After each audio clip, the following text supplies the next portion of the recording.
Hello friends, सार्थक online study में आपका स्वागत है। हिंदी ग्रामर में आज का जो हमारा टॉपिक है वो है सर्वनाम। इससे पहले हमने पिछली वीडियो में संज्ञा को पढ़ा था और आज का जो हमारा टॉपिक है वो है सर्वनाम।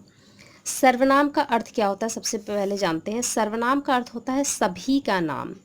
अब जानते हैं इसके परिभाषा को। इसकी परिभाषा क्या है? संज्ञा के स्थान पर प्रयुक्त होने वाले शब्दों को ही सर्वनाम कहते हैं। क्या है? संज्ञा के स्थान पर प्रयुक्त होने वाले शब्दों को ही सर्वनाम कहते हैं। यहाँ पे क्या है? संज्ञा के स्थान पर। संज्ञा जैसे बोल सकते हैं राम अच्छा लड़का है, वह कक्षा 7वीं में पढ़ता है, वह पढ़ने में बहुत ही अच्छा है। तो यहाँ पे क्या है? राम हमारा एक संज्ञा है और हम क्या करेंगे? संज्ञा के स्थान पर हम सर्वनाम शब्दों का प्रयोग करेंगे। जैसे वह हमारा क्या है? सर्वनाम है। वह कक्षा 7वीं में पढ़ता है और वह पढ़ने में बहुत ही अच्छा है। मतलब यहाँ पे वह कक्षा 7वीं में पढ़ता है, वह हमारा सर्वनाम है और नीचे हमारा वह पढ़ने में बहुत ही अच्छा है, वह हमारा सर्वनाम है। ठीक है, तो यहाँ पे संज्ञा के स्थान पर प्रयुक्त होने वाले शब्दों को ही हम सर्वनाम कहते हैं। एग्जाम्पल में देख लेते हैं क्या है। मैं, हम, आप, तुम, वह, ये सब हमारी क्या है? संज्ञा के स्थान पर प्रयुक्त होने वाले शब्दों को सर्वनाम कहते हैं। ये सब हमारे सर्वनाम शब्द दिए हुए हैं। ठीक है, तो नेक्स्ट हम देखते हैं क्या है। सर्वनाम को कितने भागों में बांटा गया है? 6 भागों में। सर्वनाम के 6 भाग होते हैं। पहला हमारा कौन सा भाग है देखते हैं हम। पहला हमारा जो है वो पुरुषवाचक सर्वनाम, दूसरा हमारा है निश्चयवाचक सर्वनाम, तीसरा हमारा है अनिश्चयवाचक सर्वनाम, चौथा है प्रश्नवाचक सर्वनाम, पांचवा हमारा है संबंधवाचक सर्वनाम, छठवां और लास्ट हमारा जो है वो है निजवाचक सर्वनाम। ठीक है, कभी कभी एग्जाम में पूछ लिए जाते हैं कि सर्वनाम के कितने भेद होते हैं, तो ध्यान रखिएगा आप लोग, सर्वनाम के 6 भेद होते हैं। ठीक है, तो अब एक एक करके हम इनको डिटेल में पढ़ते हैं। पहला देखते हैं, हमारा पहला क्या है? पुरुषवाचक सर्वनाम। पहला क्या है हमारा? पुरुषवाचक सर्वनाम। तो इसमें क्या है? इसकी परिभाषा को देखते हैं क्या है। जो सर्वनाम किसी पुरुष के लिए प्रयुक्त होते हैं उसे पुरुषवाचक सर्वनाम कहते हैं। जो सर्वनाम किसी पुरुष के लिए प्रयुक्त होते हैं उसे पुरुषवाचक सर्वनाम कहते हैं। जैसे मैं, तुम, वह, मैं, तुम, वह, ये सब हमारी क्या है? पुरुषवाचक सर्वनाम है। मैं, तुम, वह, ये सब सर्वनाम, पुरुषवाचक सर्वनाम को हम इस तरीके से भी समझ सकते हैं कि इसमें बात कहने वाले और जिसके बारे में बात कही जा रही हो और जिसके संबंध में बात कही जाए, उन सब तीनों पुरुषों का प्रयोग इसमें किया जाता है। तो इसे ही हम पुरुषवाचक सर्वनाम कहते हैं। ठीक है, तो अब हम एक एक करके पुरुषवाचक सर्वनाम के भी 3 प्रकार होते हैं। ठीक है, हम एक एक करके तीनों को पढ़ते हैं। देखते हैं पहला क्या है हमारा? उत्तम पुरुष। दूसरा क्या है हमारा? मध्यम पुरुष। तीसरा क्या है हमारा? अन्य पुरुष।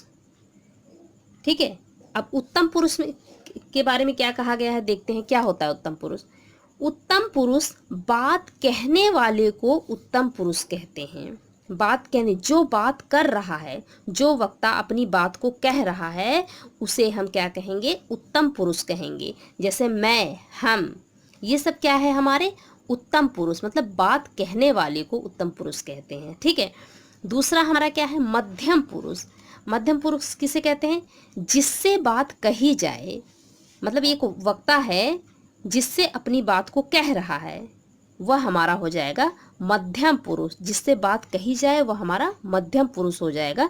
जैसे तू, तुम, आप, ये सब हमारे क्या है? मध्यम पुरुष कहे जाएंगे इसे। ठीक है, तो नेक्स्ट हमारा क्या है? थर्ड वाला हमारा क्या है? अन्य पुरुष। क्या है? अन्य पुरुष हमारा। तो अन्य पुरुष में क्या है? जिसके संबंध में बात कही जाए। ठीक है, वही हमारा उत्तम पुरुष में क्या था? बात कहने वाले को उत्तम पुरुष कहते हैं, जो बात कह रहा है, जो वक्ता बात कह रहा है। और मध्यम पुरुष में जिससे वक्ता जिससे अपनी बात कह रहा हो, ठीक है, अपनी बात जिससे भी कह रहा हो वो हमारा मध्यम पुरुष। और लास्ट हमारा जो है वो है अन्य पुरुष, जिसके संबंध में बात कही जाए वह हमारा अन्य पुरुष होता है। सॉरी, ठीक है। तो एग्जाम्पल में है वह वे, मतलब अन्य पुरुष जिससे भी बात कर रहा है वो बोलेगा वह वे। तो ये सब क्या है, हमारे पुरुषवाचक सर्वनाम के 3 प्रकार है, उत्तम पुरुष, मध्यम पुरुष और अन्य पुरुष, ठीक है। तो नेक्स्ट हम देखते हैं क्या है हमारा दूसरा सर्वनाम, क्या है, निश्चयवाचक सर्वनाम। दूसरा सर्वनाम हमारा क्या है, निश्चयवाचक सर्वनाम। ये क्या है, निश्चयवाचक सर्वनाम की परिभाषा देखते हैं क्या है। जिस सर्वनाम से किसी वस्तु का अनिश्चितता का बोध हो वह निश्चयवाचक सर्वनाम कहलाता है, ठीक है। क्या है, जिस सर्वनाम से किसी वस्तु का निश्चितता का बोध हो वह हमारा कहलाएगा निश्चयवाचक सर्वनाम। एग्जाम्पल में देखते हैं क्या है। एग्जाम्पल जैसे है, यह मेरी पुस्तक है, मतलब निश्चित, ये निश्चित बात कर रहा है कि पुस्तक मेरे सामने है। क्या है, यह मेरी पुस्तक है, मतलब पुस्तक कौन सी, यह मतलब वो पुस्तक सामने प्रस्तुत है। निश्चित मतलब निश्चय है, कन्फर्म है कि ये पुस्तक ही है, यह मेरी पुस्तक है। वह उनका घर है, मतलब वो घर दिख रहा है, वह उनका घर है, निश्चित ही है कि घर ही है। ये मेरे दोस्त हैं, वे तुम्हारे आदमी हैं। तो ये सब क्या होंगे, निश्चितता दर्शा रहा है, तो ये क्या होगा, निश्चयवाचक सर्वनाम इसको कहते हैं। नेक्स्ट हमारा जो थर्ड सर्वनाम है वो क्या कहलाएगा, अनिश्चयवाचक सर्वनाम। जैसा कि हमने निश्चयवाचक सर्वनाम में पढ़ा कि कोई भी बात हो वो निश्चितता को दर्शा रहा है, निश्चय ही है, जो बात कह रहा है वो सही ही है। लेकिन अनिश्चयवाचक में क्या कहलाएगा, निश्चित नहीं होता है कोई चीज़, इसमें अनिश्चितता का बोध हो रहा है। जैसे एग्जाम्पल लेते हैं हम, पहले इसकी परिभाषा को देख लेते हैं। जिन सर्वनामों से किसी निश्चित वस्तु का बोध नहीं होता है उन्हें अनिश्चयवाचक सर्वनाम कहते हैं, मतलब निश्चित नहीं है। किसी को बुलाओ, किसको बुलाना है इसका निश्चित नहीं है कि किसको बुलाना है, ठीक है। दूसरा है, उसने कुछ नहीं लिया, अब किसने नहीं लिया, क्या नहीं लिया, इसके बारे में दिया। उसके पास कुछ है, कुछ पैसे हैं, कितने पैसे हैं ये भी नहीं पता है, तो मतलब ये अनिश्चयवाचक सर्वनाम इसको कहते हैं, ठीक है। नेक्स्ट हमारा जो है प्रश्नवाचक सर्वनाम। प्रश्नवाचक सर्वनाम क्या होता है, जिस सर्वनाम से प्रश्न का बोध होता है उसे प्रश्नवाचक सर्वनाम कहते हैं। किसका बोध होता है, प्रश्नवाचक सर्वनाम का बोध होता है, जिससे मतलब प्रश्न करने का, कोई प्रश्न हम किससे कर रहे हैं। जैसे एग्जाम्पल क्या है, तुम कौन हो, तो कौन, हम एक प्रश्न कर रहे हैं, कौन हो तुम, वह क्या कर रहा है, क्या कर रहा है वो, तो तुम्हारा क्या नाम है। तो ये सब हमारे क्या है, प्रश्नवाचक सर्वनाम है, मतलब किसी से भी प्रश्न किया जा रहा है, ठीक है। तो नेक्स्ट हमारा क्या है, संबंधवाचक। क्या है हमारा नेक्स्ट, संबंधवाचक सर्वनाम। संबंधवाचक सर्वनाम की परिभाषा देख लेते हैं क्या है ये। जिस सर्वनाम से किसी दूसरे सर्वनाम से संबंध किया जाए, संबंध स्थापित किया जाए उसे हम संबंधवाचक सर्वनाम कहते हैं। एक बार फिर से देख लेते हैं, जिस सर्वनाम से किसी दूसरे सर्वनाम से संबंध स्थापित किया जाए उसे संबंधवाचक सर्वनाम कहते हैं।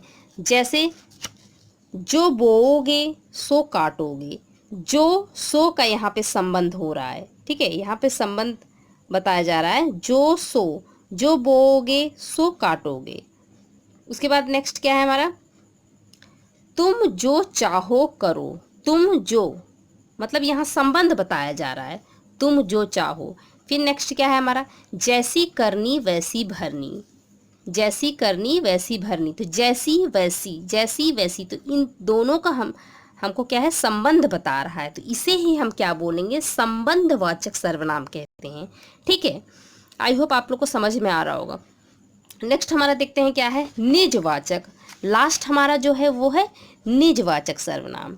क्या है, निजवाचक सर्वनाम। देखते हैं क्या है ये, जिस सर्वनाम से कर्ता का बोध हो वह निजवाचक सर्वनाम कहते हैं। निज मतलब कि स्वयं, स्वयं अपने आप के लिए बात कर रहा है, वो अपने लिए, स्वयं के लिए। तो यहाँ पे एग्जाम्पल में देखते हैं क्या है, आप जैसा समझे करे। यहाँ आप जो है एक निजवाचक सर्वनाम है, आप का प्रयोग करना है, वो खुद स्वयं के लिए बात कर रहा है। मैं खुद खा लूँगा, मैं खुद स्वयं के लिए बात कर रहा है। निज मतलब खुद, अपने जैसे अपने आप के लिए ही बातें कर रहा है वो, तो उसे हम क्या कहेंगे, निजवाचक। ठीक है, आई होप आपको वीडियो पसंद आया होगा। वीडियो अगर अच्छा लगा तो चैनल को प्लीज़ सब्सक्राइब करें, लाइक करें और शेयर ज़रूर करें। तो अब मिलते हैं नेक्स्ट वीडियो में, तब तक के लिए बाय।